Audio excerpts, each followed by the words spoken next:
Il a ri dès qu'il a vu mon nom sur le tableau des capitalisations, comme un bug dans la matrice.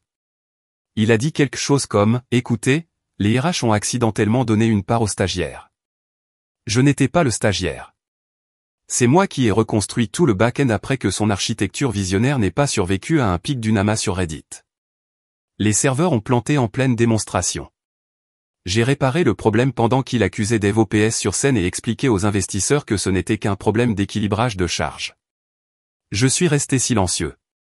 C'était mon truc, discret, efficace, oubliable, exactement comme il fallait. Mais ce message de Slack, cette ligne, les singes qui codent n'ont pas besoin d'options d'achat d'actions, cela a frappé différemment. Non pas parce que c'était public, non pas parce que j'étais tagué, mais parce qu'à ce moment-là j'avais déjà commencé. Vous voyez, ce qu'ils ne savaient pas, c'est que 6 mois plus tôt, j'avais commencé à exécuter un script. Pas en production, ne vous inquiétez pas. Dans un bac à sable, récupérer les métadonnées, tracer les commis, analyser les anomalies comportementales dans notre activité J et les journaux de messagerie interne. Reconnaissance de forme à grande échelle. C'était le vrai produit, pas le stupide tracker d'animaux IA qu'il proposait. Le script avait une seule tâche, cartographier la manipulation.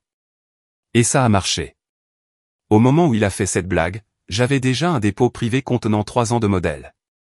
Qui s'attribuait le mérite du code de qui? Qui avait été promu après le lancement?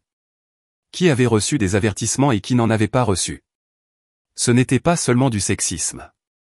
C'était un système mesurable et traçable. Et je savais comment l'utiliser comme arme. Ce à quoi je ne m'attendais pas, ce à quoi personne ne s'attendait, c'est ce qui provenait de l'email du fondateur décédé. Vous connaissez cette rumeur selon laquelle le CTO d'origine est décédé dans un accident de randonnée et a laissé ses actions dans une fiducie scellée? Pas tout à fait vrai. Il s'avère que le gars n'est pas mort. Il a disparu et je l'ai retrouvé. Cette partie a tout changé. Il vivait dans le Vermont sous un autre nom, cultivait des tomates et rédigeait des manifestes expliquant pourquoi le capital risque est une maladie. J'ai trouvé son blog par accident, enseveli sous une pile de liens médium morts et d'essentiels JOB abandonnés. Mais l'écriture même syntaxe, même balise de code, même obsession pour les structures de contrôle et la trahison. Alors je lui ai envoyé un email. Pas depuis mon compte réel, évidemment. J'ai utilisé un brûleur. J'ai dit que j'étais un ancien ingénieur de son entreprise, que je voulais savoir pourquoi il était parti sans un mot, pourquoi son nom avait disparu de chaque mention du conseil d'administration, de chaque brevet. Cela a pris 3 semaines. Puis, un jour, une phrase, parce que je n'appellerai pas le mensonge une innovation. Puis il m'a appelé. La voix était brisée.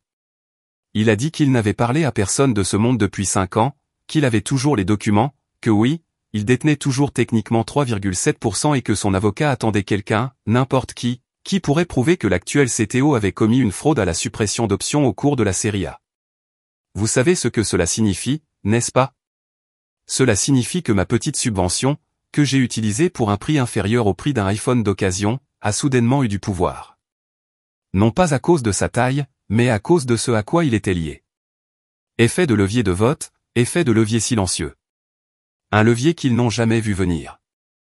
Alors, je me suis envolé. Saison de bout du Vermont. Je portais des bottes de randonnée et j'ai emprunté la Subaru d'un ami. Nous nous sommes rencontrés dans une station-service. Il m'a tendu une clé USB enveloppée dans du papier d'aluminium et m'a dit, cela brûle tout. Ne la laissez pas se diluer. À l'intérieur se trouvaient des brouillons de table de plafond, des courriels du conseil d'administration, d'anciens NDA avec des clauses enterrées, des trucs qui prouvaient ce que je soupçonnais depuis des années, que notre CTO s'était frayé un chemin en effaçant d'autres personnes. Que son mentorat n'était qu'un vol au ralenti.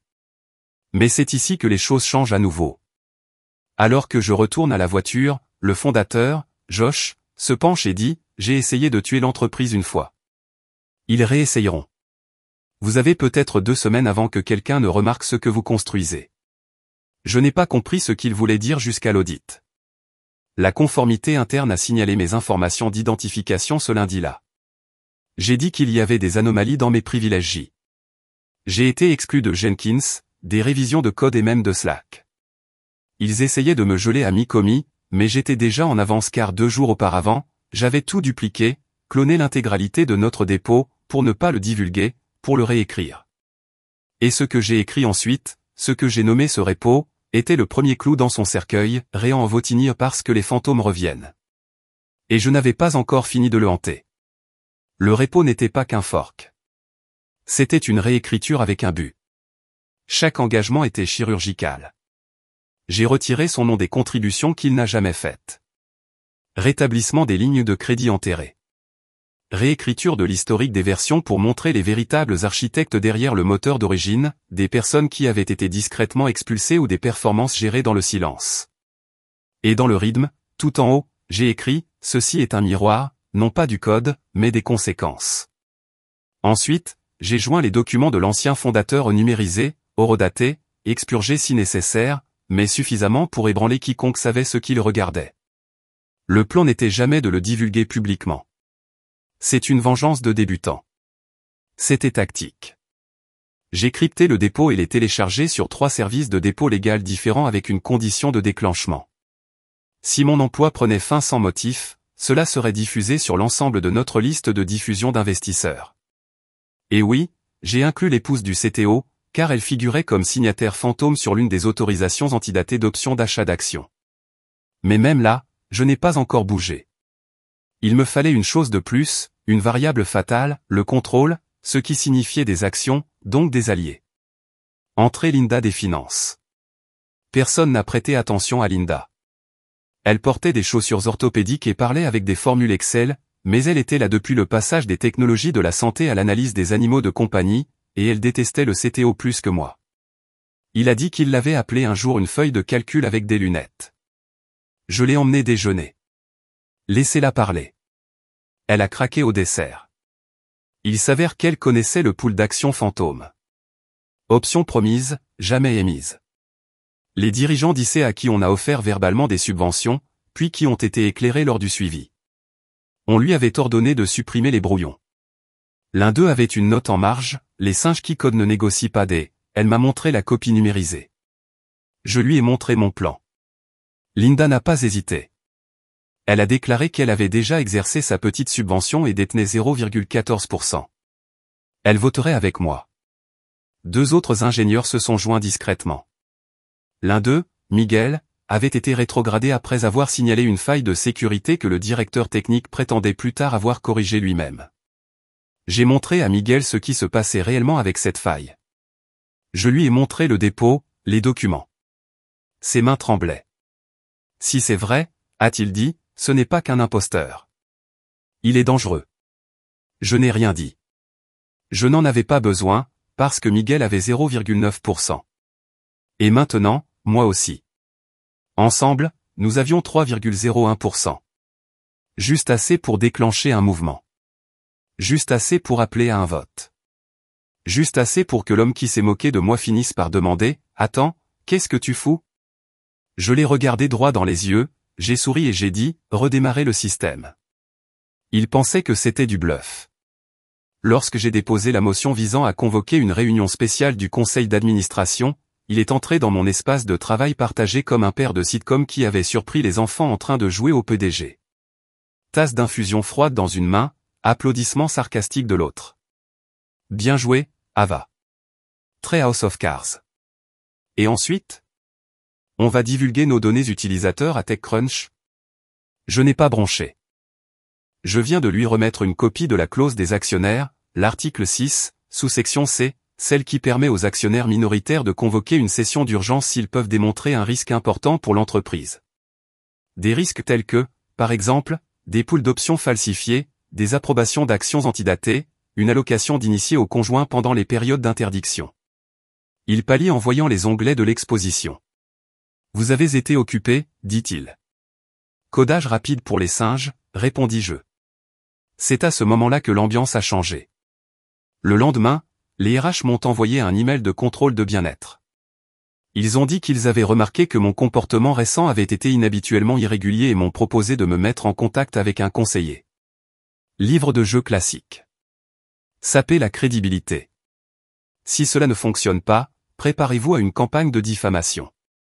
Mais c'est là que son arrogance s'est transformée en un atout, car il n'a jamais pris la peine de vérifier qui possédait quoi. Il participait à des conférences TED et à des tables rondes sur la résilience des fondateurs. Les actions silencieuses de l'ancien fondateur sont restées dans les limbes. Et devinez quoi? Josh venait de me les réattribuer légalement. 3,7% ajoutés à mes 0,9% existants. Je contrôlais désormais 4,6% de l'entreprise à titre individuel. Et lorsque vous prenez en compte la part de Linda et celle de Miguel, nous étions au-dessus de 7%. De quoi faire trembler le tableau. Assez pour que le représentant des investisseurs, Todd Olabile de Chicago qui m'appelait toujours ami par erreur réponde enfin à mes emails par « Parlons ». C'est ce que nous avons fait. Sur Zoom, pas de caméra. Je lui ai montré la preuve USB scellée. Écran partagé. Il a regardé sa mâchoire se serrer alors qu'il lisait des mémos internes, des audits de fraudés, le plus accablant, un message privé de Slack que le directeur technique a envoyé à un conseiller, si jamais elle essaie quelque chose, je l'enterrerai avec des NDA et des factures juridiques. Personne n'écoute les codes jockeys. Todd se pencha en arrière et ne dit rien pendant 1 minute entière. Alors tu ne bluffes pas. Non. Que veux-tu? Je veux que le vote ait lieu. Pas d'interférence, pas de sabotage, et après. J'ai regardé l'écran. Je veux qu'ils vendent. Tu veux dire démissionner? Non, dis-je. Je veux dire vente de panique. Parce que ce n'était pas seulement un règlement de compte. C'était une extraction hostile. Et je n'étais pas là pour une victoire morale. J'étais là pour brûler son empire pour me réchauffer. La salle de réunion n'avait pas de fenêtre, juste cette lueur stérile polie au silicium d'un éclairage encastré et d'une puissance tacite. 7 chaises. 5 remplies, 2 vides, le sien et le mien. Il est arrivé tard, bien sûr, toujours vêtu de ce gilet Patagonia suffisant comme une armure, Starbucks à la main, les yeux parcourant tout le monde comme si nous étions des PNJ dans son histoire d'origine. Ava, acquiesça-t-il. Vous faites sensation.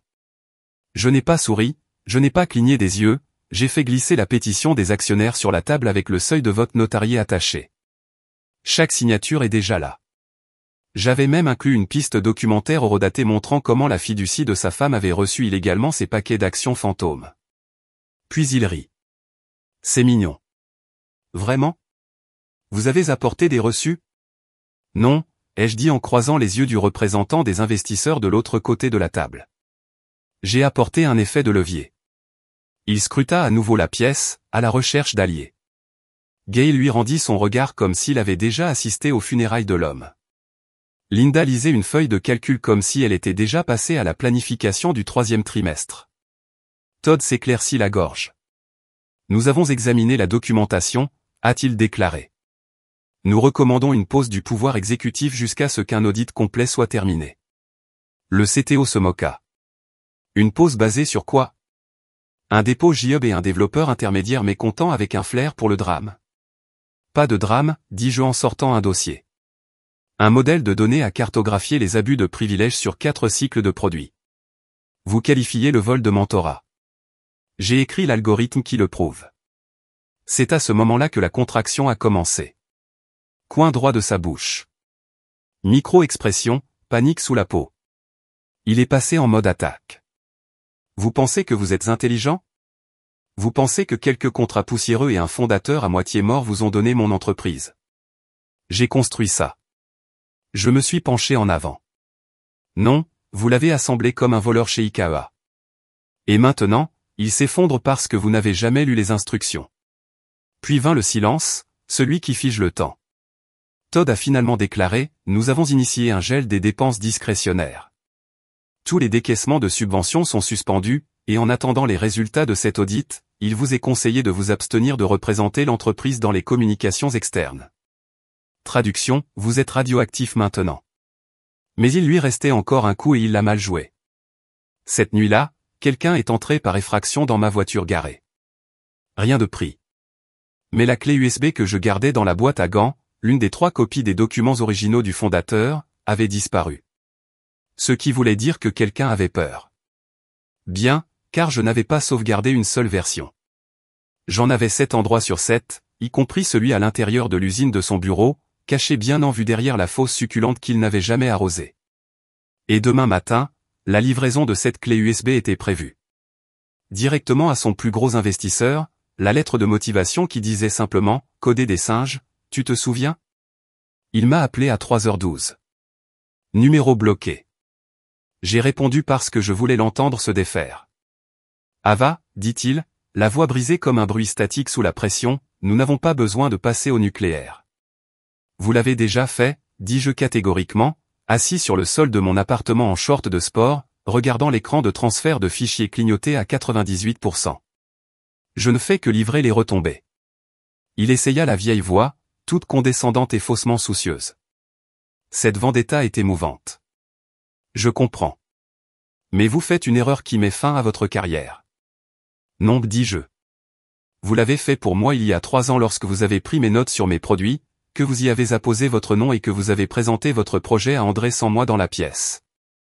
Silence. Puis il a tenté un pivot. Vous ne pensez pas à long terme. Vous voulez que votre nom soit sur quelque chose? Très bien. Restructurons. Nous pouvons entrer dans la série D ensemble. Je vous nommerai directeur des produits. Tous les capitaux propres.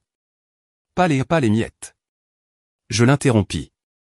Pas les restes du singe codeur. Son souffle se coupa. Juste une seconde. Vous allez détruire cette entreprise. Je me suis levé, je me suis dirigé vers la fenêtre, j'ai regardé le lever du soleil toucher la pointe de la tour Salesforce comme un lent sourire de vengeance. Non, dis-je. Je vais l'exercer. Cliquez. Appel terminé. À 9h du matin, le dossier des investisseurs était arrivé.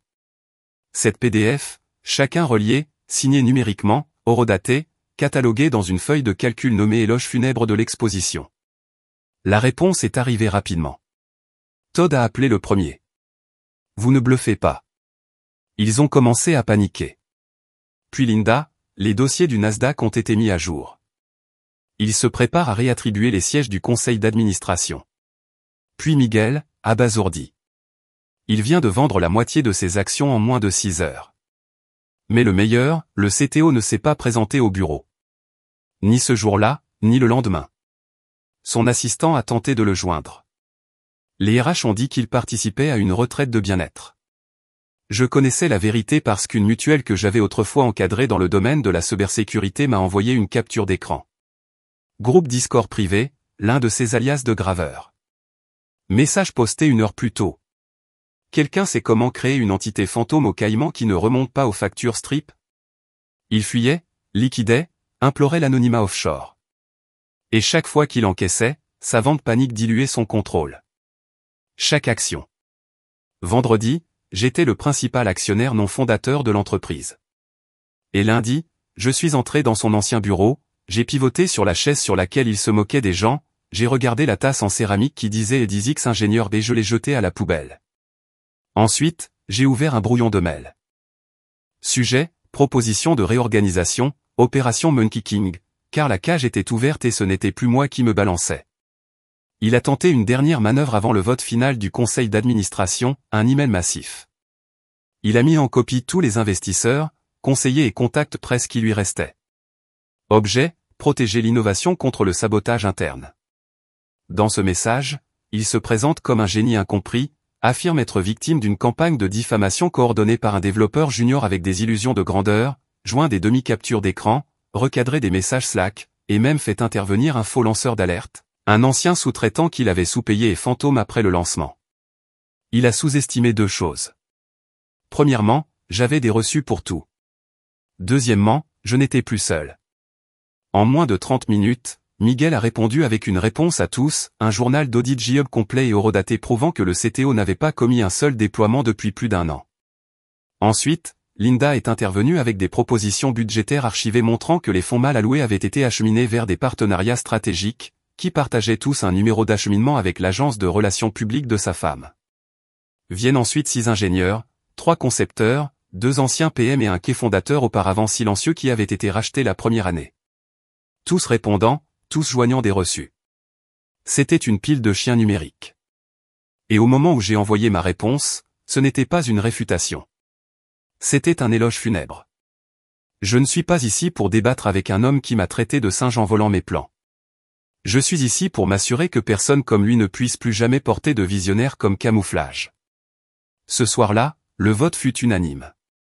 Il fut déchu de son titre, de son pouvoir de décision et de ses privilèges au sein du conseil d'administration. Un avocat du cabinet qu'il avait autrefois courtisé pour une acquisition SPAC arriva le lendemain matin pour récupérer son badge, son ordinateur portable et ses derniers vestiges de sa vie. La nouvelle s'est répandue rapidement.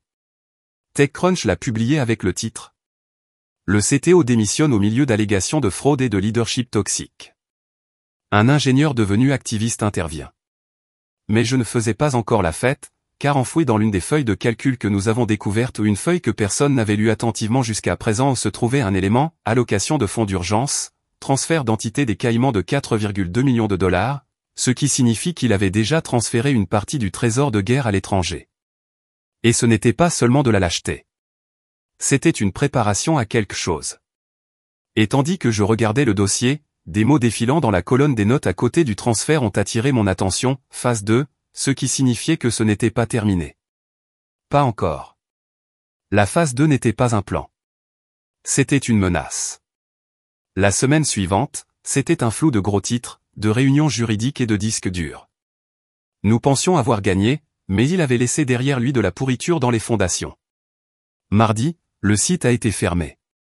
Pas seulement un accident, un sabotage. Chaque service tiers a révoqué les jetons.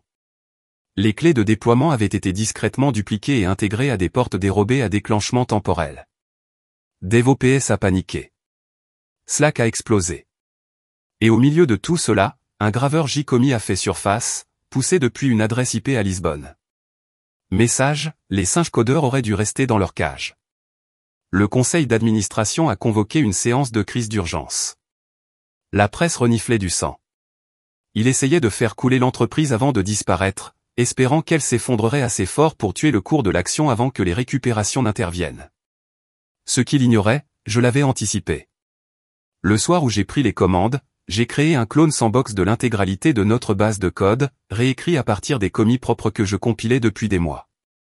Sécurisé, versionné, immuable. Je l'ai appelé Simeon Down. Pas de surabondance, pas de code hérité, pas de porte dérobée. Et quand la production a stagné, nous n'avons pas reconstruit. Nous avons basculé. En 6 heures, nous sommes passés à la nouvelle plateforme. Tous les services sont terminés. 0 temps d'arrêt pour les utilisateurs. Le monde pensait que nous saignions. Nous étions déjà en train de renaître. À minuit, la presse avait changé de ton. L'ingénieur qui a évincé le CTO sauve l'entreprise de l'effondrement avec secret rebuild. Je n'ai pas commenté. Je n'ai pas tweeté. Je n'en avais pas besoin car le lendemain matin, il a rappelé. Numéro bloqué. Même voix cassée. Avad, dit-il, tu ne comprends pas le jeu. Tu ne peux pas gagner. Pas sans te salir.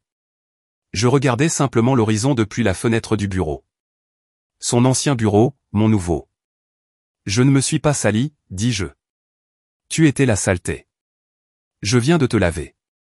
Tu penses qu'ils se souviendront de toi pour ça, siffla-t-il. Ils t'oublieront dès que quelque chose de plus brillant arrivera. J'ai souri. Bien. Ensuite, je pourrai construire en paix. Cliquez. Déconnexion finale. Il s'est enfui. L'Europe, peut-être Dubaï. Il ne reviendra pas à la surface avant un moment. Pas jusqu'à ce qu'il trouve un nouveau groupe de personnes à charmer et à détruire. Mais ici, nous avons été construits. Miguel est maintenant CTO et dirige les opérations. La plateforme Simeon Down est devenue open source le mois dernier et a atteint 80 000 étoiles sur GitHub en 3 semaines. Et moi? Je ne vais plus au mixeur. Je n'ai pas besoin de sushi, de panneaux ou d'emplacements. Je viens de le regarder disparaître. Regardez la légende du fondateur visionnaire pourrir comme du mauvais code dans une branche héritée. Personne n'ose à nouveau fusionner. Parce que maintenant, quand quelqu'un se moque des singes codeurs, il se souvient d'une blague différente. Celui où une fille s'est lassée de la cage et a réécrit tout ce foutu zoo.